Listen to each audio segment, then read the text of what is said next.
It is a despicable scandal.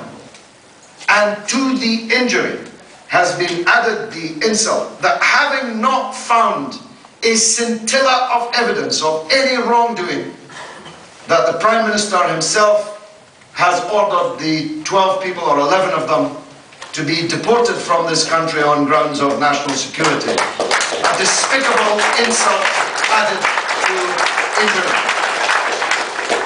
What they deserve is a full public apology from the government and the communities from all they come as well. Now I turn to some recent events in which I emerge with rather more foresight and rather more credit. Andrew mentioned the Viva Palestina initiative, and we have outside on sale the CD, which is a very, very fine piece of musical work. It would be worth buying just for that. It's worth buying because, well, frankly, thanks to the Charity Commission, we don't have any other means of raising money. I knew that exactly what has happened with relation to Viva Palestina would happen, because I am now virtually entirely persuaded, not just of the venality of our rulers, but of their stupidity. I knew that when thousands of Muslims around the country rose up in a peaceful intifada to organize themselves, to raise funds and vehicles and volunteers to send to the beleaguered people in the Gaza Strip, that instead of welcoming a democratic and peaceful role being played by our Muslim community, including the young people in the Muslim community, the people most vulnerable to those siren voices on the edge of the Muslim community, who say to them, the British state will never allow you to operate democratically. If you have any effect, they'll close you down. The people who say there is no point in working with non-Muslims. The people who say that only Islamist separatism is the way forward.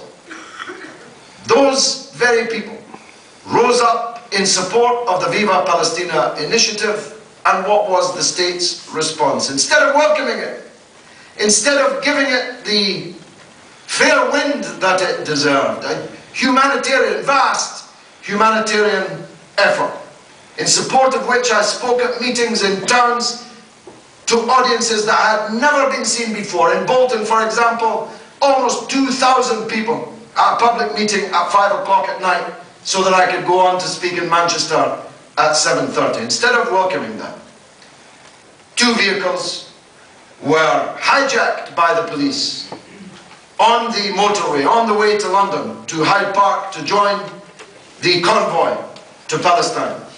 Again, we were told that they had been held as part of an anti-terrorist operation. It was very undercover, that terrorist operation. Vehicles festooned with Viva Palestina, we're bound for Gaza, flying the Palestinian flag. You can tell these inscrutable Johnny foreigners were really out to fox the authorities. They videoed the raids, and by the time our convoy reached the Channel ports in England, every television station and every early edition of the Sunday newspapers said that this convoy had been, this part of the convoy had been arrested by anti-terrorist police acting on intelligence and so on. Yet again, every single person thus arrested had to be released without charge. But not before homes had been raided, imams' houses turned upside down, communities disrupted by policemen and women, casting again this pall, this cloud of suspicion across entire communities, doing damage to community relations which will take years to repair. And if I can't win the moral argument with those who support such things, can't they see the very obvious and simple truth that by alienating Britain's Muslim community, you make acts of terrorism not less likely, but more likely. You make the police's ability to foresee them not more likely, but less likely. And of course, that was only the start.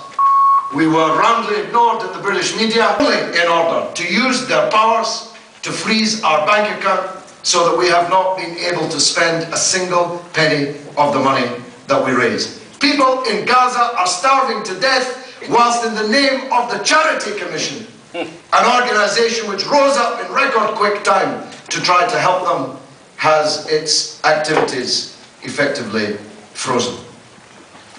They've now got £130,000 of our money under lock and key, and I give you this, we will not rest, we will not tire until we have got that money back and into Palestine.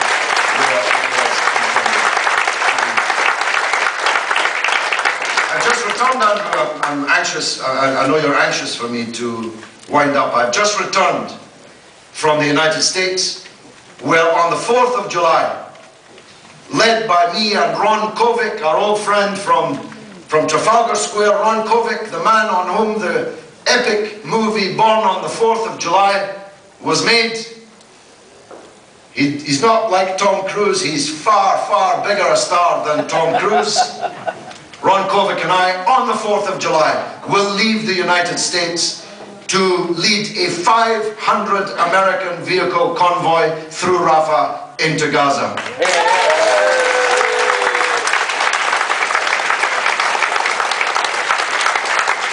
And you know what, Andrew?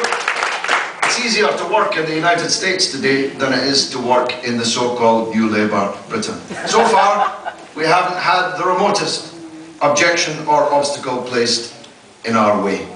It's another example of the ways in which the so-called Labour administration in Westminster and Whitehall is stuck in the Bush-Cheney era and has not noticed the winds of change. The last point I wish to make is an overarching one. All of this criminalisation, marginalisation, alienation of the Muslim community in Britain is intended to drive Muslims out of political and public life in our country, to intimidate them from coming to meetings, going to rallies, turning up on marches, for fear that they'll be photographed and that they'll be the next people to have their houses and their mosques and their communities raided.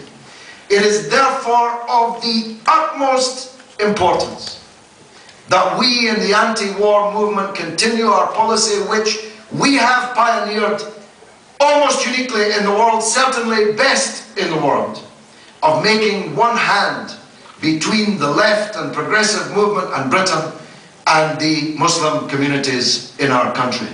Never should we allow anything to drive a wedge between us, because we would be weaker without them and they immeasurably weaker without us. Thank you very much indeed.